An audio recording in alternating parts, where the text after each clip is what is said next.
Hi everyone, welcome to another relationship success story. I'm Agnes and I'm going to read you Denisse's story from Sydney, Australia.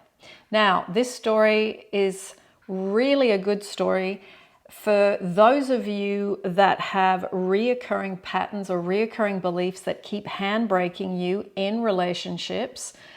This will hopefully help you. The proof of belief and the importance of our own energy. When Agnes asked me to share my story of how I manifested my lover, I readily agreed, because I think it may be helpful to others to hear about the effect of having a belief and the effect we have on that belief through our own thoughts. In my experience, more often than I care to admit, I sabotaged my belief system along the way by not having a better control of my own energy levels, what I was feeling, and to these both, by automatic connection, what I was then thinking. It has been a work in progress to accept proof is everywhere and every day of creating my own world. Thinking that one day this law of attraction is going to work, if I just remember to do it, isn't the way it works. The law wasn't waiting for me to remember. It was just responding to what I was going through. More importantly, how I was responding to it. There are layers to this story, and I've tried to keep to the main ones only. So be pre-warned that getting the results you want requires working through layers individually whilst simultaneously managing the pile. No magic wands, good people, we have to do the work. It made a huge difference to see proof when I accepted that I didn't have to remember to do law of attraction stuff because I was doing a lot of it at times. Then I would forget and just let my mind run away with itself for however long until guilt or conviction made me remind myself I was on a self-improvement mission. My life story, create my own path and be the author of my destiny insofar as I could, rather than swim through the days without even attempting to take hold of the direction I was heading. Was I aware that accepting meant releasing some control also? Absolutely not. I lived a highly organized, systematic, sometimes robotic life where external pressures, demands, stresses, and anxiety levels were challenges I had to manage every single day. Control was my coping tool. How was I going to improve, create, and be my own author if I was not controlling at all? It was impossible to think I could squeeze manifesting a lover into my life whilst I was trying to figure out just how to keep everything afloat in my professional life and my family life, the latter who mercifully let me be erratically active or on standby energy in their presence, depending on how my weeks had played out. Why do I tell you all of this when it appears to have nothing to do with a lover? Because my mindset and energy levels were so depleted for so long, it was no wonder I couldn't conjure up a living being full of love and wonder into it. I was more likely to manifest a zombie at the rate I was tracking. A zombie may even have had more life in them at that time than I was feeling. After an exhausting roller coaster relationship that spanned over a decade and a half, I called it quits on further attempts to save it. Admittedly, my codependency to a narcissistic partner was step one. Learning to defend myself emotionally and standing ground when challenged was step two. Being grateful for the wake-up call, the guidance system to walk away and let it be, was step three. Step four was rebuilding my self-esteem, learning to love myself, flawed and all, and doing unselfish things to brighten my days. Meditation time, gentle exercise, meeting up with friends, and so on. These were all wonderful things, truly the best of my days, but having to somehow make them work in my already crazy schedule. I desperately needed to take time away from work to recharge my soul and focus on me. Yes, just me. My child was grown up, my parents in good health, but work was never-ending sand dune that I was trying to dig a hole through.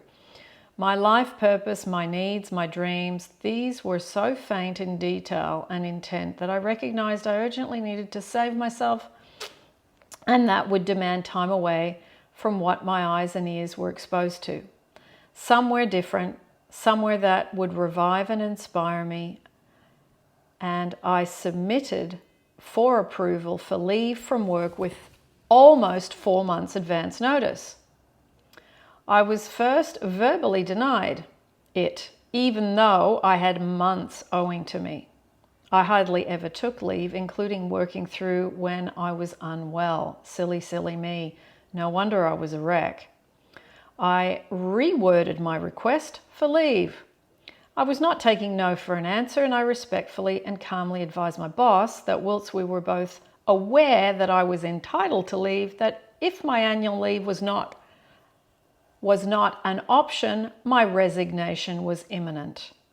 In no uncertain terms, I advised that my mental health was at risk, and if I didn't have a break as soon as possible, my leave was approved, albeit begrudgingly.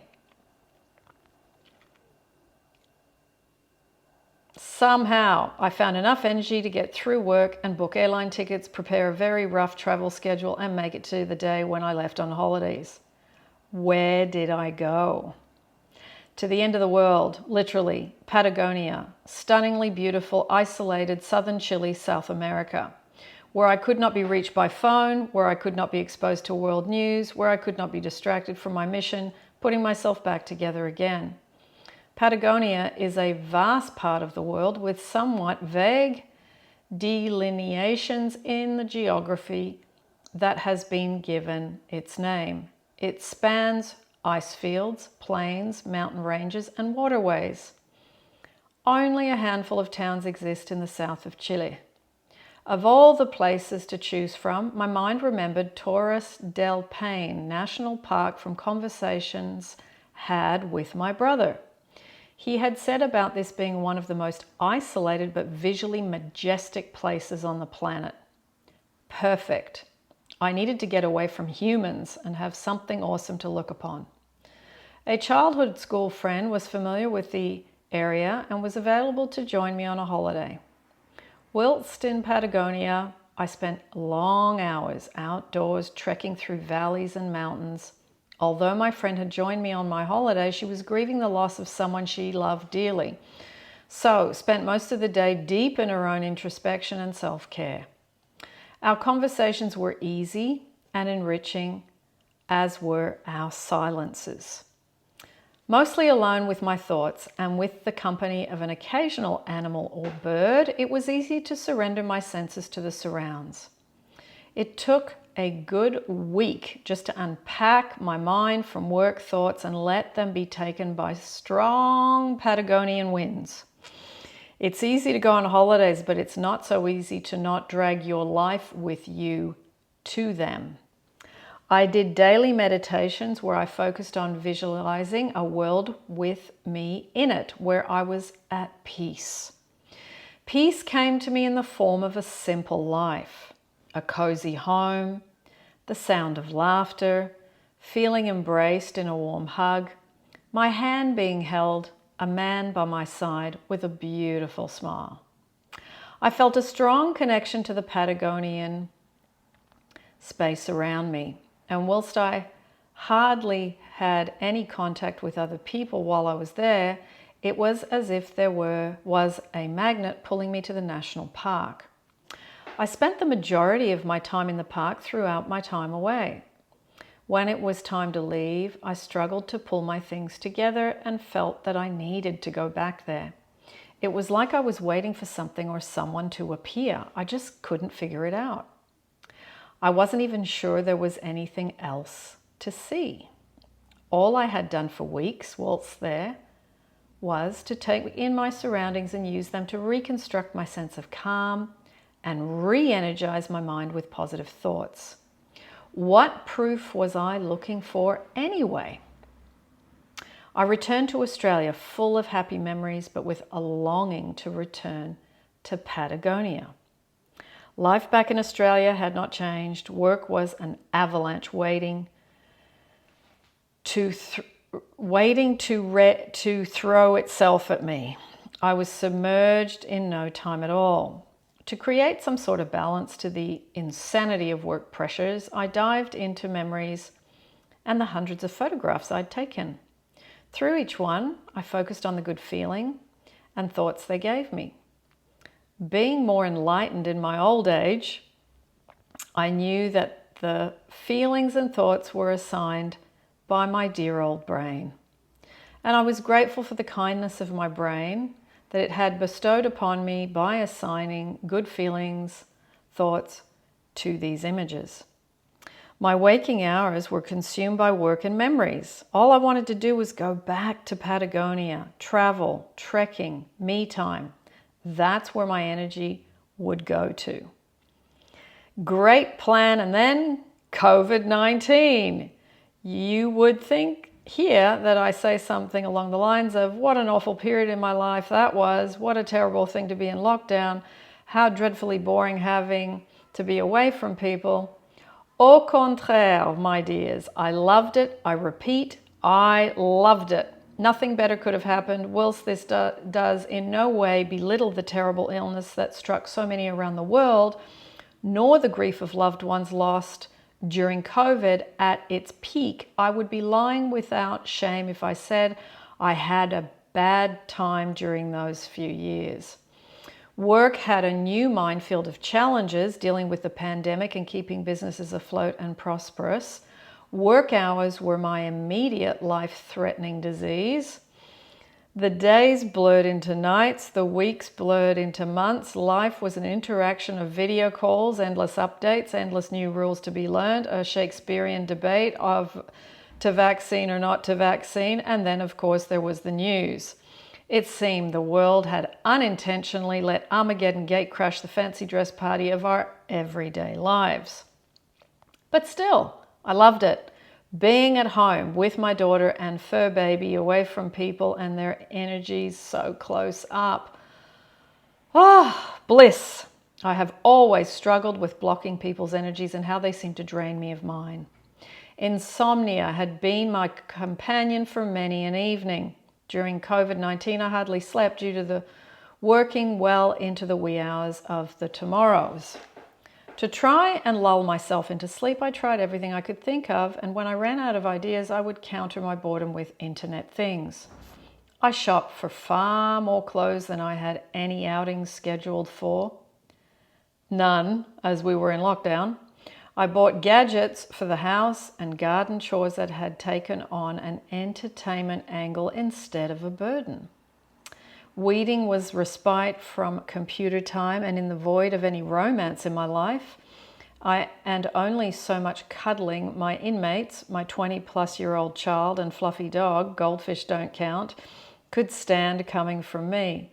My daughter signed me up to dating websites. After all, I had decided that I would not have my vision come to life if I didn't actually meet anyone in some form or another. Virtual contact was a new thing of every day in the COVID world, so why not embrace dating online? Wow, what a quagmire that world is. I deleted website registrations as quickly as I had signed up to them. The lineup that would appear did not bring any good feeling thoughts, and after my initial and very judgmental horror, I would log off and try and forget the images of hopefuls that were looking for love.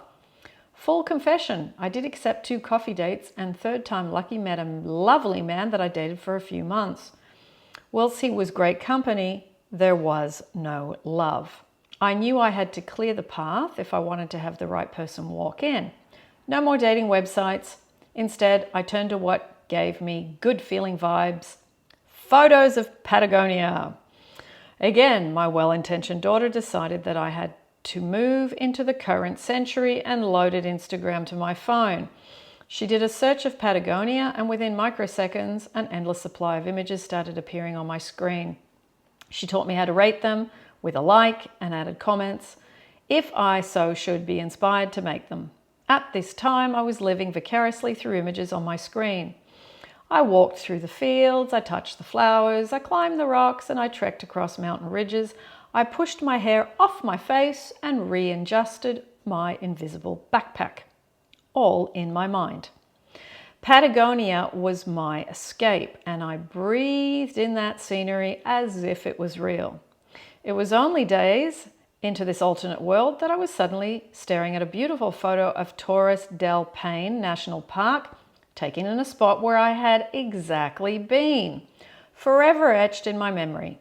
I was compelled to let the photographer know I liked it, and I sent a message saying how much I had enjoyed it there and how I wished I could go back.